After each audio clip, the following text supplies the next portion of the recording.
Welcome to the CEC Report. It's the 10th of March. I'm Robert Barwick and I'm with CEC leader Craig Isherwood. Welcome, Craig. Yeah, thanks, Robbie.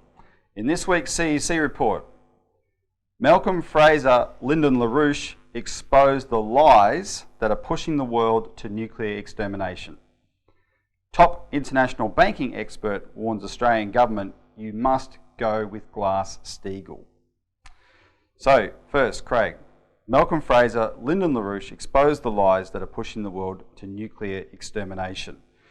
We are talking, of course, about the Ukraine crisis, and now, actually, if you follow the media, you'd almost call it the Crimea crisis. Yes. Right? What we're going to do today is expose the Goebbels big lie, which is what the public is being fed. And if you watch the Australian media especially, it's appalling. I mean, the media coverage of this story is atrocious. And I think early, Robbie, we should point to the fact that we've produced a new citizen on this. World financial collapse looms. British Empire prepares nuclear war. And in this paper, we lay out very precisely and to the point the fact that the entire destabilisation of Ukraine, particularly in this recent period, has been done by neo-Nazi groups. Yep. And we'll talk more about that in the program, of course, but rather than just accept what we're saying over this program, people should call in on our 1-800 number, get a copy of this paper, and then follow the rest of the updated material on the website. Yeah, and you've got to go outside of the mainstream media. There is no other. If you really want to know. Yeah. And we're going to give them a flavour of that. Just on the Goebbels big lie, though, because this was if people haven't heard of Goebbels, he was Hitler's propaganda minister, right? And he wrote extensively about the best lies to tell are the big ones. Because what you're doing is you're sort of playing on the public's mind that they think that if it's so fantastic, surely that couldn't be made up, right? But it is, and you can really sucker people in. Or our leaders won't go along with that, or this just couldn't possibly happen. They wouldn't. They wouldn't let it get to this. So instead of taking our word for it, though, let's come at this from a few different angles. First, we want to highlight the views of two senior statesmen, former Australian Prime Minister Malcolm Fraser and the American experienced statesman and economist Lyndon LaRouche, because both of those gentlemen have recently come out very emphatically condemning the Western side of this, the Anglo-American intention as the cause of the crisis and where it's going to go. And they both essentially said the same thing. So, at the beginning of last week in the Guardian newspaper in London, former Australian Prime Minister Malcolm Fraser traced the roots of this crisis back to the end of the Cold War, when the Berlin Wall came down. Mm-hmm. And he said the cause of what's happening in Ukraine now is when Gorbachev, the president at the time, accepted the West's reassurance that it wouldn't expand NATO, which was the defensive military pact. It wouldn't expand it eastward, and of course it was naive for Gorbachev to accept that because they immediately started expanding eastward. And it's the eastward expansion of NATO, right up to Russia's borders, that Fraser identifies as the driver, right? Russia's reactions are predictable and frankly understandable in response to that, right? That's first.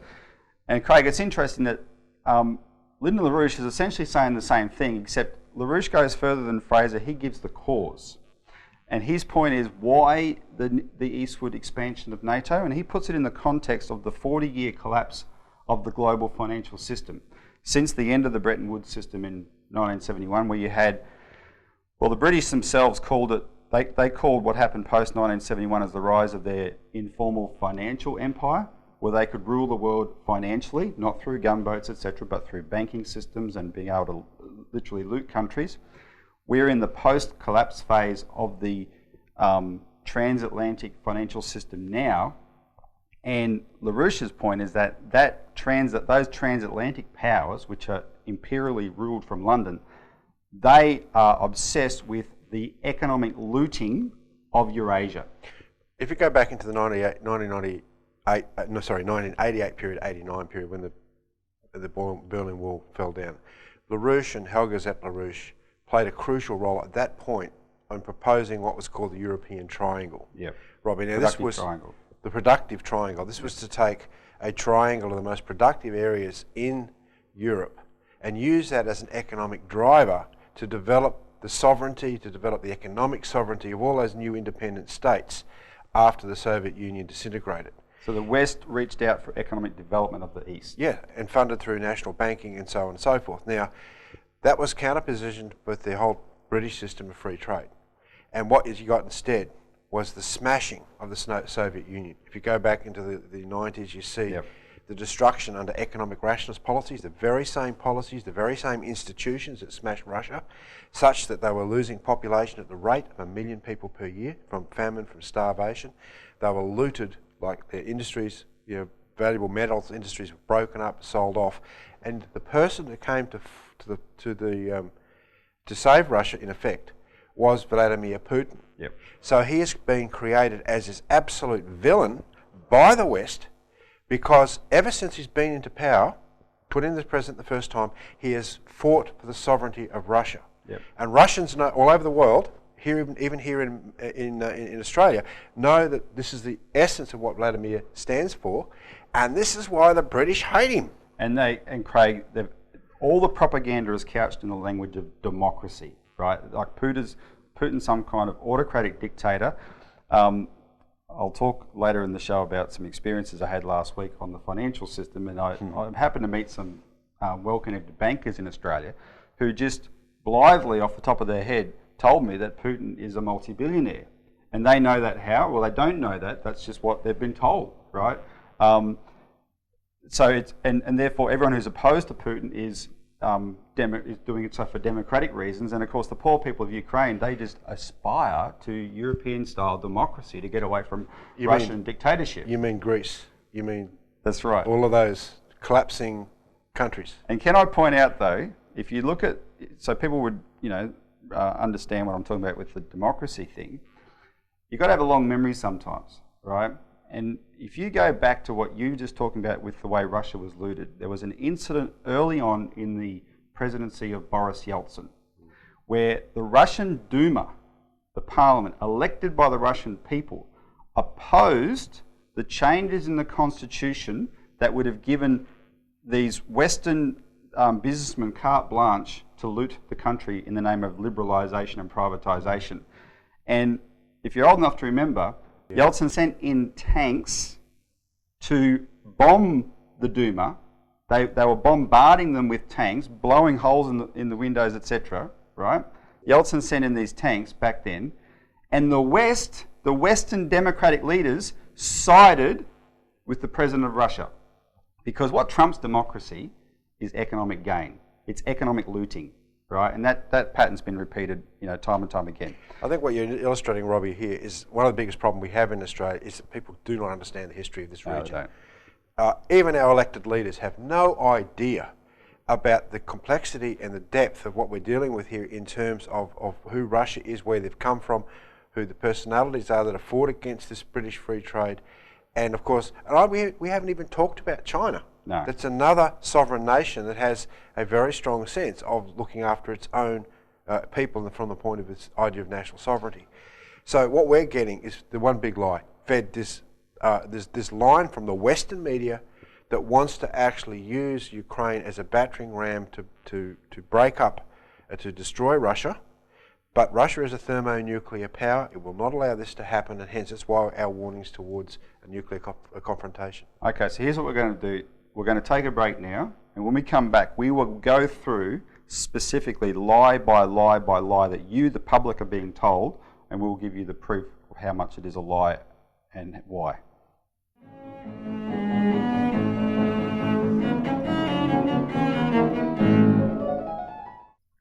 Welcome back to the CEC Report. So before the break, we were talking about, Craig, how senior statesmen on the world stage, such as Malcolm Fraser, the former Prime Minister of Australia, and the American physical economist Lyndon LaRouche, who we're associated with, have intervened fairly dramatically to expose that what the Western public are being told about Ukraine is a pack of lies, right? And they put it in a larger context which people have to understand.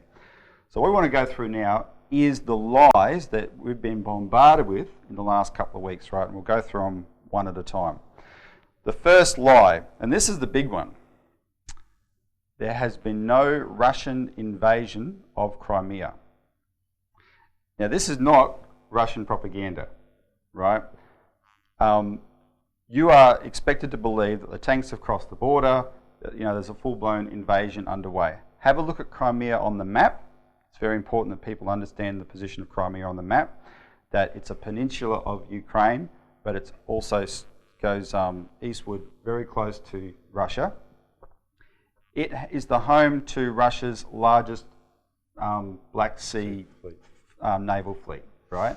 And the reason it's in Crimea instead of Russia proper is the city of Sevastopol, is because it needs to be able to have that, it's a fleet. It's got to be able to, go out through the Mediterranean, etc. It's a strategic position. Well, it's there under treaty with Crimea. There's a treaty that governs how the Black Sea fleet works in Crimea. It's a long-standing treaty. And under that treaty, well, before I mention the main element of the treaty, the public, if you've been following this, you might have heard there were 6,000 Russian troops in Ukraine. A few days later, we were told there were 16,000 Russian troops in Crimea.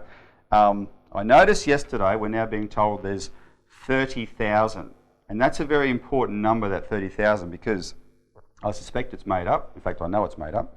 For this reason, it's now public knowledge that the treaty governing the Black Sea Fleet in Crimea between Russia and Ukraine allows Russia to have 25,000 troops based there. Mm-hmm. And they've had, a very small amount relative to that, but that's what they're allowed to have under that treaty. It's all legal, it's all above board. And if 25,000 Russian troops are in Crimea, that is not an invasion, right? And Russia has not breached that at all. And the rest is the fact there is a large, mainly Russian population in Crimea. About 60% of the Crimeans are Russian, and then you've got about 28% are actually Ukrainians, and then you've got a 12% Tatar minority. Yeah. So the Russian troops that are in Crimea are in there legally, right? Absolutely legally. All right.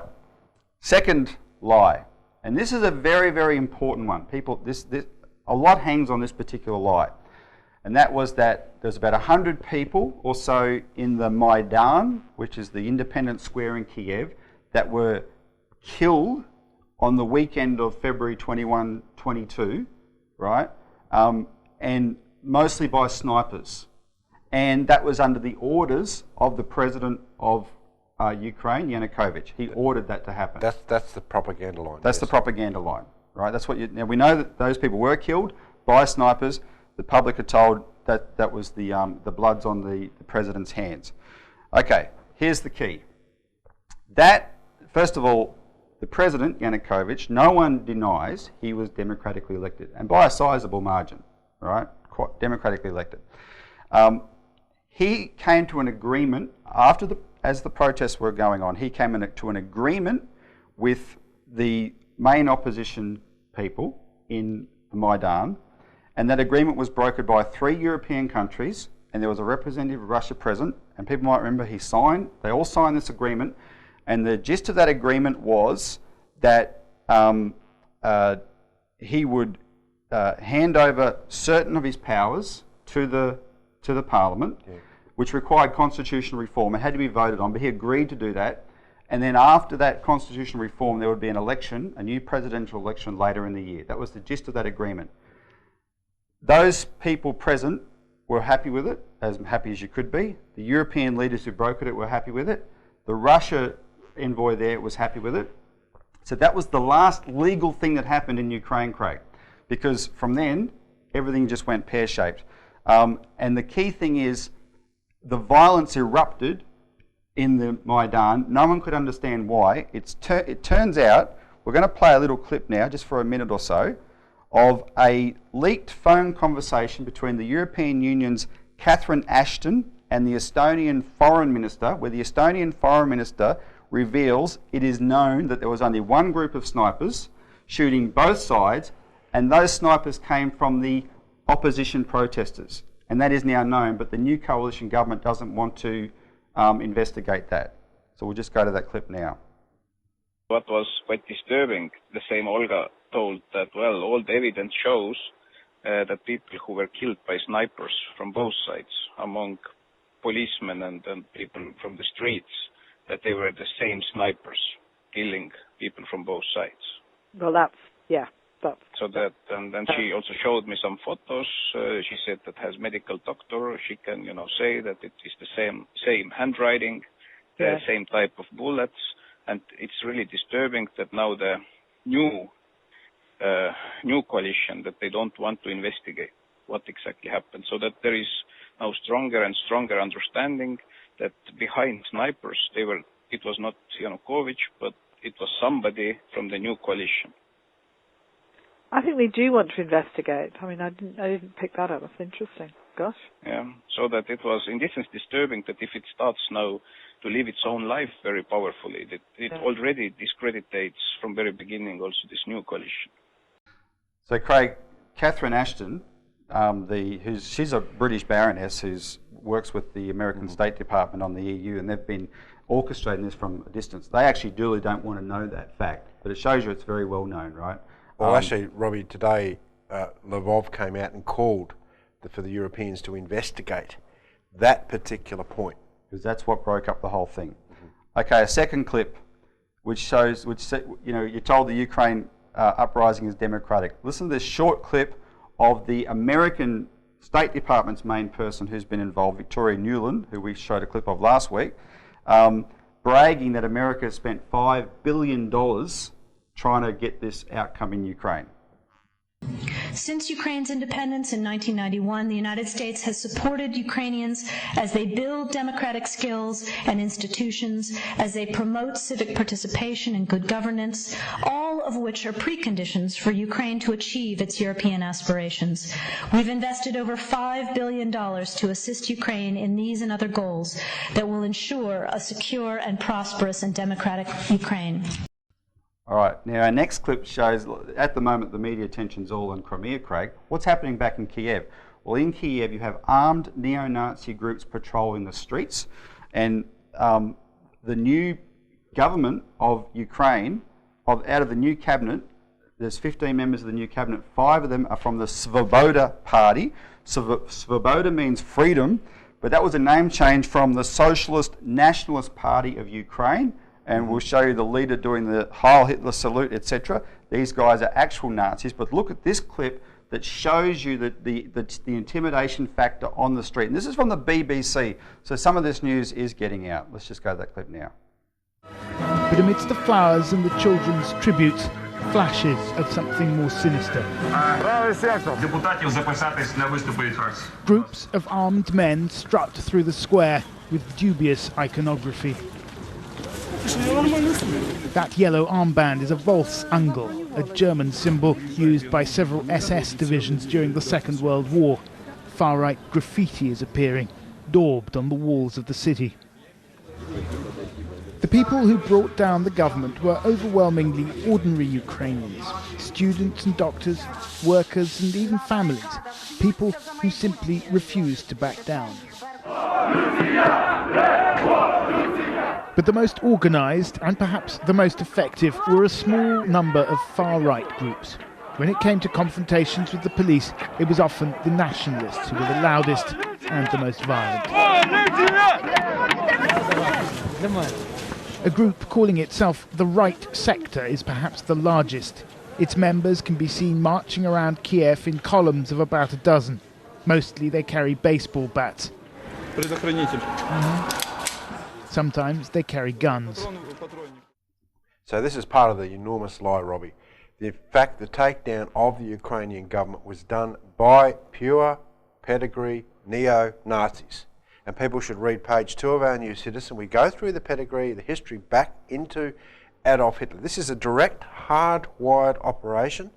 And the point is that this is what the West has been funding. Yep. Now, this is intolerable. The fact that never again was always used as a slur. Well, it's happening again, people, from the point of view that here we have the West funding hardcore neo-Nazis. So we better wake up to the fact that this represents the push towards global fascism. All right, so Craig, we'll leave our report there, and when we come back, we're going to talk about the Australian economy.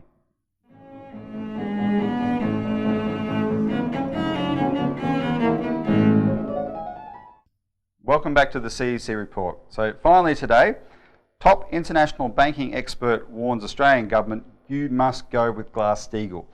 Craig, in the midst of all this global crisis that we've been in the middle of trying to do something about, we're also fighting the good fight for reform of the Australian financial system. So last week, the CEC invited a special guest to Australia, Daisuke Kotegawa, to speak to members of Parliament about the urgent need for Glass-Steagall. Now, this man, Daisuke Kotegawa, is such a high-level expert, this time the media couldn't ignore it. If you remember last year when we had our ad in the Australian, the whole thing was ignored. So this time they couldn't ignore it, and the Financial Review on the 6th of March ran an article, Ban Banks Derivative Play, Urges Expert, from an interview with Daisuke and myself, and we'll put that on the screen. Let me just give you the CV of this gentleman, right? He was with the Japanese Ministry of Finance for 35 years, and he rose to the level of Deputy Director of the Ministry of Finance in Japan. And then following that, he was the Executive Director for Japan at the International Monetary Fund, right? In the 80s, he was on secondment to the World Bank from the Ministry of Finance, and he told me that, or me and the person I was with, that he designed actually one of the world's first derivatives. It was a put option on bonds that the World Bank wanted to issue to raise money for their fund their operation. It was a put option. So having that experience taught him a thing or two about the derivatives game. And the second experience was the team he was with at the World Bank. Wall Street tried to poach them, right? And he was offered a job with a top Wall Street bank. A lot of his friends in his team took that job. He didn't. He went back to Japan. Well, a lot of his friends ended up in jail because that Wall Street bank was Drexel Burnham Lambert, run by Michael Milken, the junk bond king, right? And the whole thing was a scam junk bond operation, right? Daisuke didn't buy into that. But in the late 1990s, there was a Japanese banking crisis. It was quite severe, where a lot of Japanese banks and finance companies and life insurance companies lost big money on derivatives. And he had led the team that went in and cleaned them up. They had to, over the course of a long weekend, they unwound all the cross-border transactions that these Japanese institutions had with other institutions around the world, including cancelling their derivatives. And by doing that, they stopped the Japanese crisis from becoming a world crisis, right? But you had to cancel the derivatives. That was a key part. They also jailed people, and they also took the foreign investment banks that were there, like Credit Suisse, they took their banking license off them. But he told us there was one institution that was just a money fund. It didn't have a banking license, so they had no jurisdiction over it. And they had to say to this institution, well, we know what you're doing. So this institution decided it was better for them to pack up from Japan and leave and go to London and keep doing their work. And that institution was called AIG Financial Services. And if you know the story of the global financial crisis, it wasn't the Lehman Brothers collapse that really blew it up. It was Lehman Brothers' exposure to AIG in London that blew out the global financial system, required all the bailouts, etc. But in 2008, Timothy Geithner, who our friend knew, Larry Summers, they did not take his advice. Kotegawa was here to say two things. One, bail-in is the biggest possible disaster for the banking system because the basis of a banking system is the depositor's confidence in the banks. And if you take that away, you don't have a banking system. It's the height of insanity. And we had some high-level meetings in Canberra, that's all I can say. He had some very pointed things to say to the Australian financial authorities that Australia definitely needs Glass-Steagall when you look at its systemic risks like the property market, etc. So that's all I can say, Craig, but it was very good. Thanks for tuning to this week's CEC Report. Tune in next week for more.